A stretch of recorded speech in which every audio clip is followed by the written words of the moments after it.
and welcome to the Marley Bird YouTube channel. In this video, I'll show you how to make the creative collar shawl.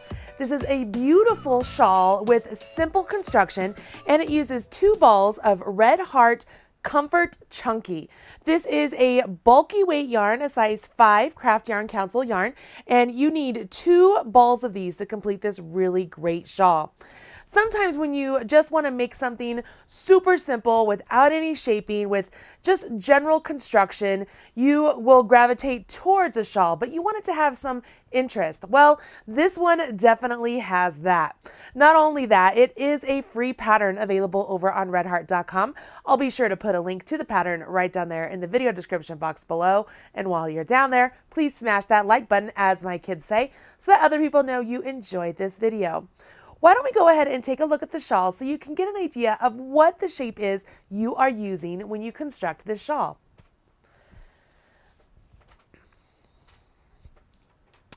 So my camera doesn't allow me to show you the full shawl, but I will start off here at the bottom, and this is just a large rectangle, okay? And you'll start off down here at the bottom with some garter stitch. The biggest thing to remember about this is it's not only garter stitch at the bottom. At the edges here, the designer has you maintain a seed stitch along the entire project. Super easy as long as you follow the instructions. And what I'm going to do is recommend that you put a stitch marker on those first 2 stitches and last 2 stitches, so that way you remember to keep them in seed stitch. Once you have established the garter stitch section, you move into stockinette, and then you do a couple of different rows of garter stitch again. You do 1 row of garter stitch, some stockinette, couple rows of garter stitch, stockinette, and then 3 different garter stitch ridges. I shouldn't call these rows, these are ridges. So this would be 2 rows of garter, 4 rows of garter, 6 rows of garter, but it creates 1 ridge, 2 ridge, and 3 ridges. Once you've done that, you carry on making some more stockinette, and you finish off with garter stitch at the top. Once that is all complete, what you will do is you come to the top of the project. This is the top of the shawl right here, and you will actually pick up stitches along this edge. When you pick up those stitches, you then will begin to work this flap here, which is your collar. And so you'll work the collar in such a way that when it flips over, the right side, so the stockinette side, is actually showing on the stockinette side of the shawl. So when you're making this, it'll look like you have the wrong side next to the right side, but when it flips over, it all comes out okay. So if you take a look up here, I will hold this up, and you can see this is just, it's a giant rectangle. And then once you pick up those stitches and create this collar, that's what flips over and creates that really cool collar. So then you could throw this on over your shoulders and have a really great look. Now that you've seen how easy this particular piece is, there's just a couple things you need to know in order to make this really great for the beginner knitters out there. So what I'm going to do is, in this video, I will show you how to cast on. I will show you how to use those markers to make sure you keep those outside stitches in seed stitch. I will show you how to knit, I will show you how to purl, and I will show you how to pick up stitches and bind off. These are all things you'll need to know in order to complete this entire project. I know you can do this. You don't need a whole lot of instructions, maybe just a little refresher, and you can make this really great project all for yourself. As I mentioned, the link to the pattern and the materials is in the video description box below. Go ahead and gather your stuff, join me back here, and I'm going to get you started on a little sample of this really great shawl.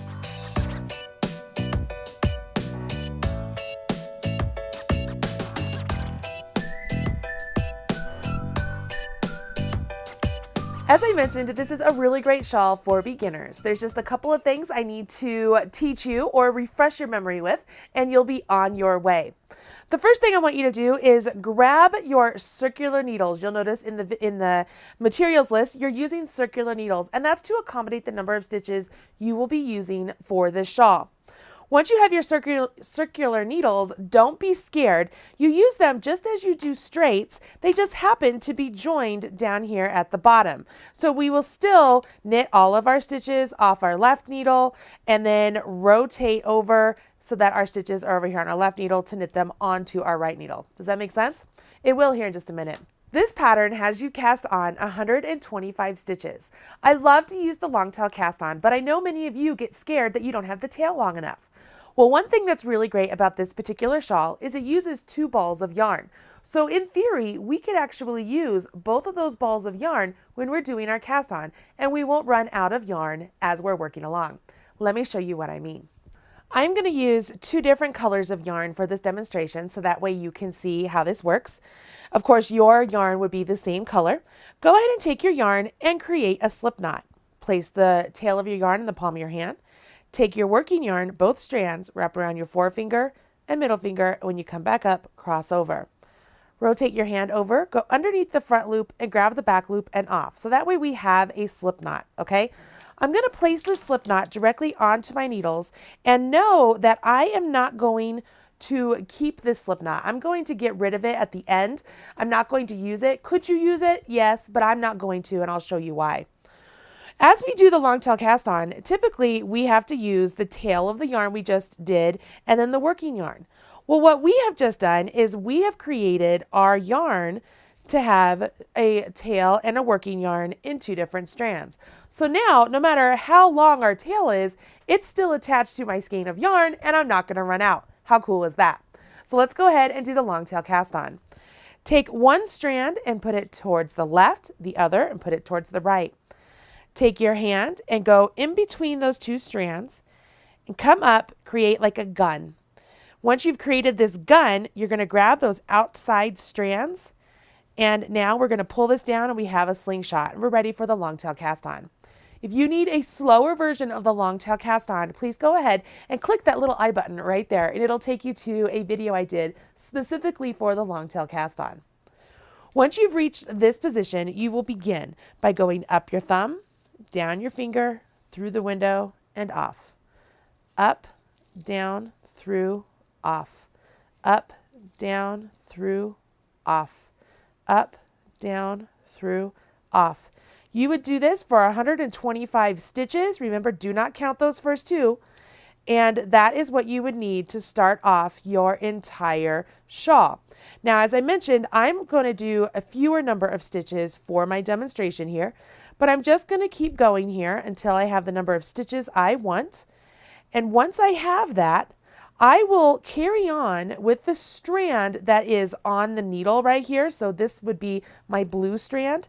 And my pink, I can go ahead and just cut it, leaving a nice little tail, and pull it aside and just leave it be. I'm not going to run out. How cool is that?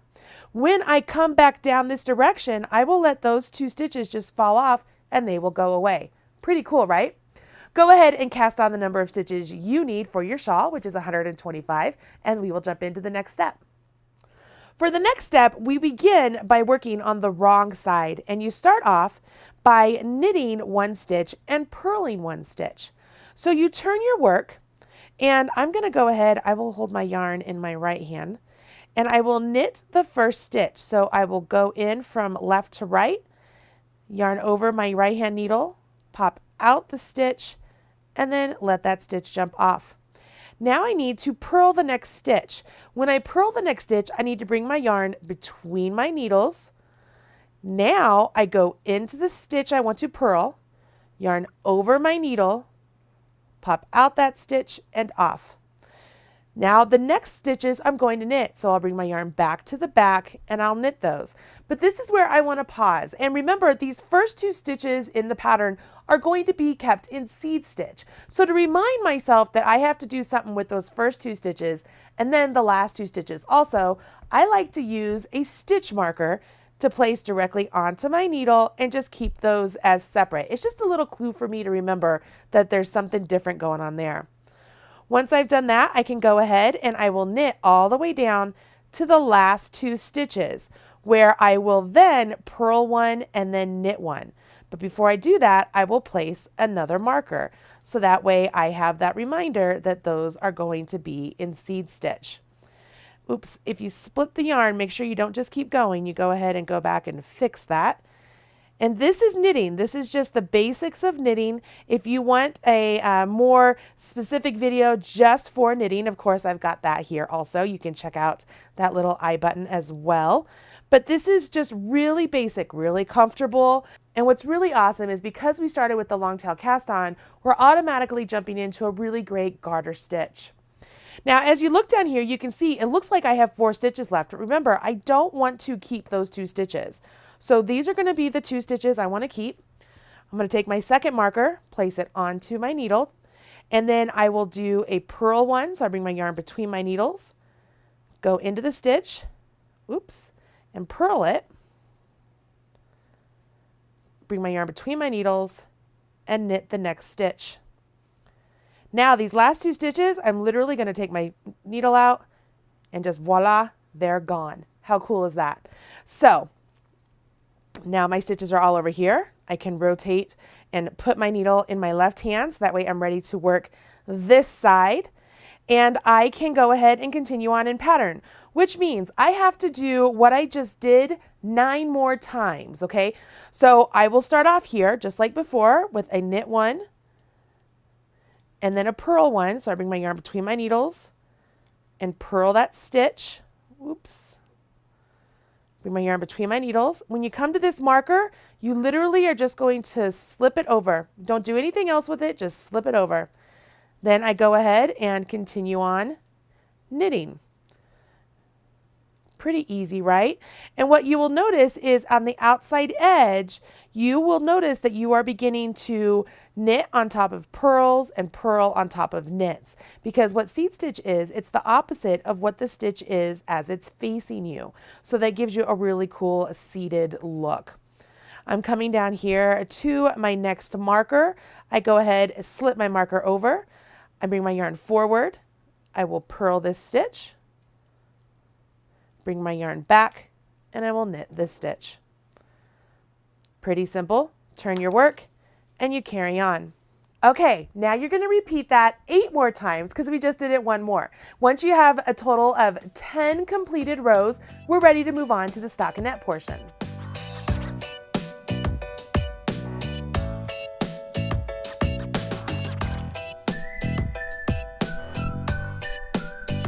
Once you've completed all the garter stitch section, your work will look something a little bit like this. Of course, I have a different color here because that's how I showed you the cast on, but you'll have a nice garter stitch and you'll have some seed stitch out here on the edges. Now the next portion, we begin to work some stockinette, and you'll start off on the wrong side of your work. And what you will do is you will begin with your knit one, purl one, just like you've been doing all along, because we want to maintain that seed stitch here. So we do our knit one, purl one, we'll slip our marker, and then it says we will begin to purl our entire row all the way to this marker. So to purl, we bring our yarn between our needles, and then we purl. Super easy. We just continue to do this all down the row. What stockinette is, it's a combination of a knit row and a purl row. And as long as you keep all the purls on one side and all the knits on the other side, you get a really nice smooth fabric. Now, as most of you know, I am not traditionally a English style knitter. That's where you hold the yarn in your right hand. So my purling might look a little bit awkward. I apologize for that, but it's the same process regardless. Come to my marker, I'll slip my marker, move that off, purl the next stitch because that's what my seed stitch pattern is, bring my yarn between my needles, and then knit my last stitch. Now when I turn my work, you will begin to notice there's a little bit of a change in your work. No longer is it solely garter stitch. You have some really nice stockinette stitches happening there, some V's. Those are the knits. So now that I've turned my work, I would carry on with my pattern. I would knit the first stitch, bring my yarn between my needles to purl the next stitch, slip my marker, bring my yarn between my needles, and then I would knit all the stitches down this row. What's really great about using these markers is that as you're knitting along, you don't have to remember, oh, I have to do something different when I get down to the last 2 stitches. The marker's already there and it's telling you what to do. So all I'll do is I'll slip my marker, bring my yarn forward, purl that first one, bring my yarn back, and then knit the last one. Always make sure when you're going from a purl to a knit or a knit to a purl, you bring the yarn between the needles before you go into those stitches. Now that I've done that, you can see I'm starting to get a little bit more stockinette fabric there. And you would continue working in the stockinette fabric until the piece measures 6 inches. Once this measures 6 inches, you then go back into a garter ridge and you would knit a couple rows. So in theory, you know everything you need to know to create the body of this shawl. You already know how to do the garter stitch, you know how to maintain the seed stitch, and now you know how to do the stockinette. What you have to know now is how do we bind off and then how do we pick up stitches to do the flap. So let's get to that point now.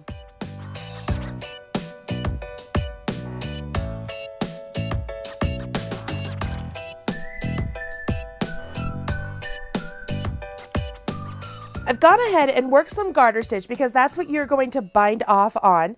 And let's go ahead and bind off these stitches. When you bind off stitches, you're essentially having the front stitch jump over the back stitch as they're resting on your right hand needle. So let's go ahead and knit these first 2 stitches. So we'll knit the first and knit the second. I no longer need this marker, so I'm going to drop it off and let it go away. Now what I want to do is I want to have this stitch jump up and over this one and off. So I'm going to take my needle, go into that one, and bring it up and over top of the needle and off. Now I take my left hand needle out of it, and what you can see here is that stitch is almost like it's strangling the throat of this stitch and it's locked in place. Now we are left with 1 stitch on our right hand needle, which means we have to knit another stitch from our left hand needle so that we can do this again. Have the back stitch jump up and over the front and off. You want to make sure you don't bind off too tightly, so make sure you're not pulling these stitches really tight as you're going along. Otherwise, your shawl will start to bunch at the top.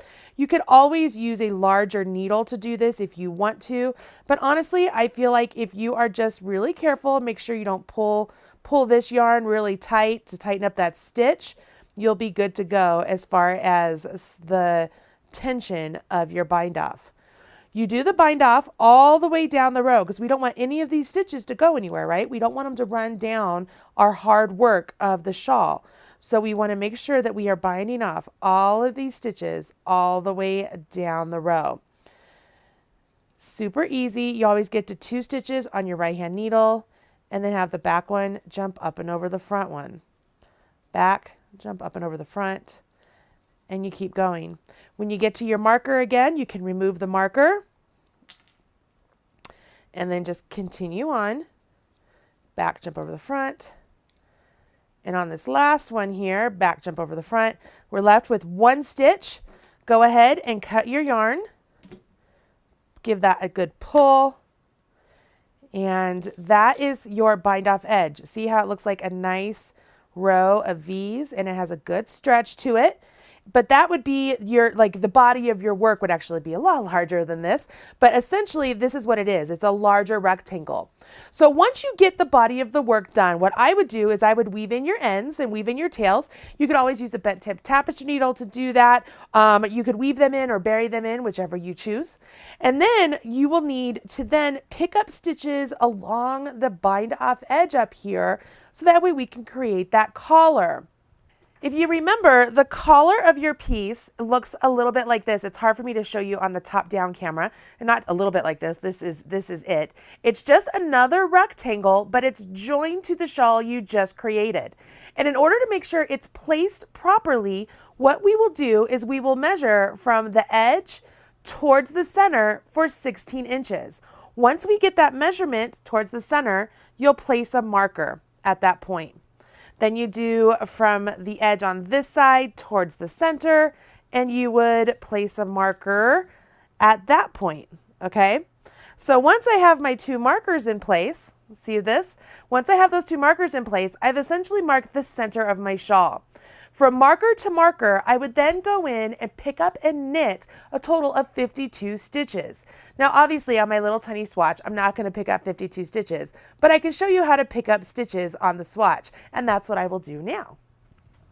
Okay, for demonstration purposes, I'm going to place the two stitch markers in here so that way you can see what it looks like and they can represent the place that you would be putting the collar on your own shawl, okay? So it would be roughly like that. What you would do then is you would take your needles and you would take your yarn, okay? And we are going to, with the right side facing us, so the side that has the stockinette stitch facing you, with the right side facing you, we are going to pick up and knit a total of 52 stitches. Now what's really great is we have this nice bound off edge here. So if we wanted to, we could go into each stitch individually and pick them up. And that's what I suggest. The only thing there is if your markers are more than 52 stitches apart, you might have to fudge a little bit and skip over a mark or skip over a stitch and work the next one. Whatever works for you. You just need to make sure you get 52 stitches in here. So to pick up and knit, you literally will go into the stitch, take your yarn, okay, wrap it around your needle, and then pop your needle out with that yarn still attached. Can you see that? So then I would go into the next one.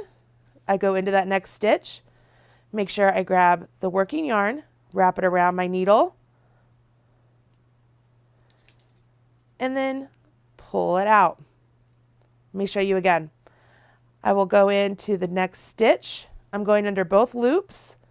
I'm going to take my working yarn, wrap it around my needle, and then take my needle and pop it out.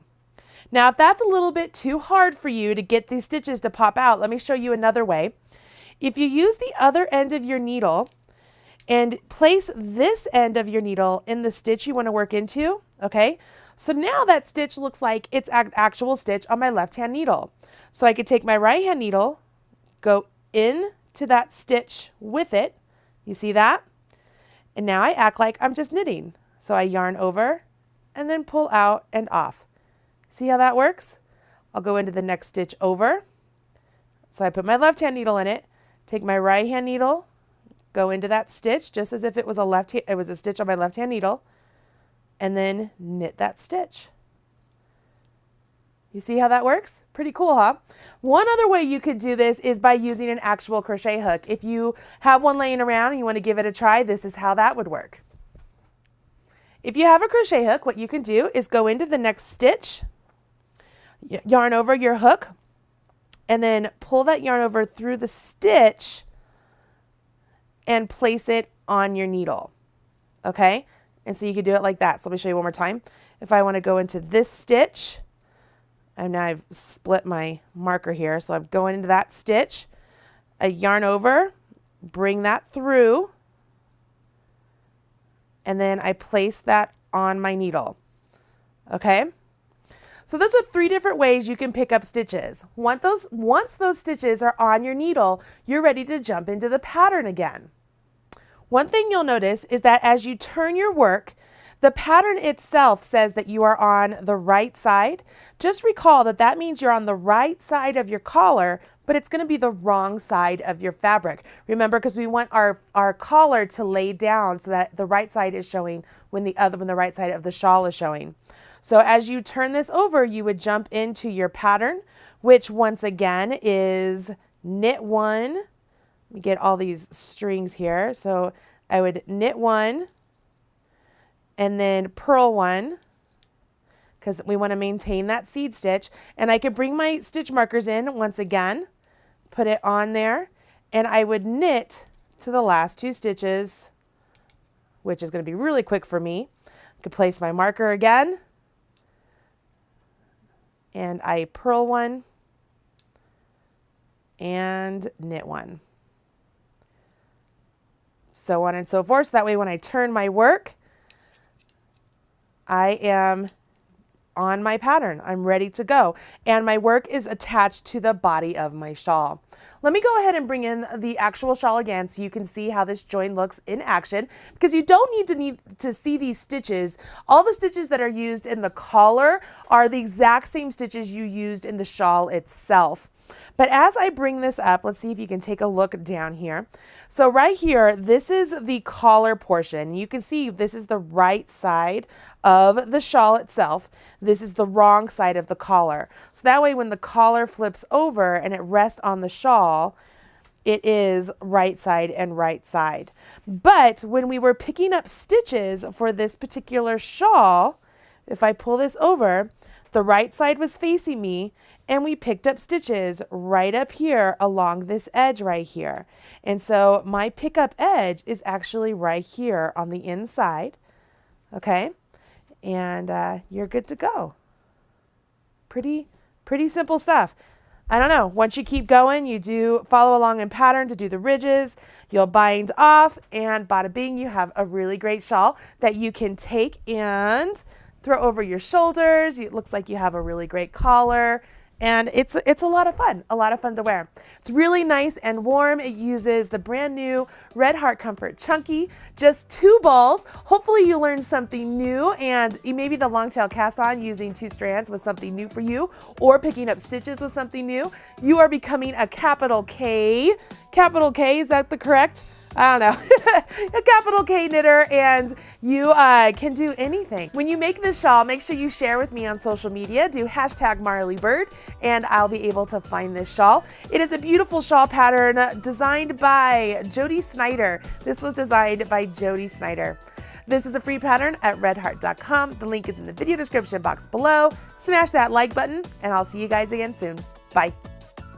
Hey, don't leave yet. I'm sure there are other videos here that you will enjoy. Go ahead and check out some of my knitting and crochet videos, as well as some of my crafting videos. You will love them, I promise. If you hit subscribe, you'll be up to date whenever there's a new video released. And as my kids say, don't forget to smash that like button. Bye.